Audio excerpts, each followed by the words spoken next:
Hi guys, I'm discussing this case that we are operating today. This lady has got multiple level degenerations in the spine, and the nerves are getting pinched at multiple levels.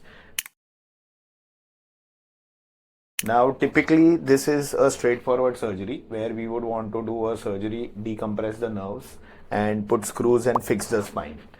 So that the screws take care of the weakness of the spine, makes it strong, takes care of the back pain, and then the decompressive surgery or shaving off all the extra arthritic bone which is pressing on the nerve will release the nerves, and then the patients will be able to walk without any major issues.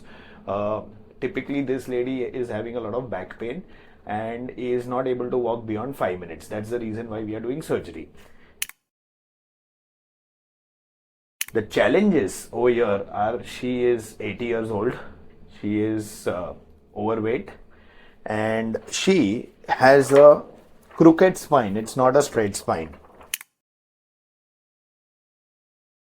Which means if you look at the X-ray, if the spine is supposed to be straight, her spine is a crooked spine. Now, this causes a lot of challenges in the surgery because if we have to operate on this patient and we have to put screws, then we'll have to kind of straighten up the entire spine. So, imagine you have a building which is falling off.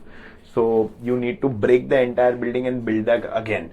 That becomes like a big task, instead, and especially in a 80-year-old patient.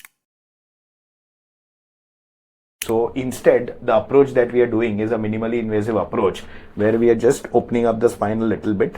We are going to free the nerves which are maximally compressed, so her legs become okay and she is able to walk. And the back pain, we are going to deal with good rehab.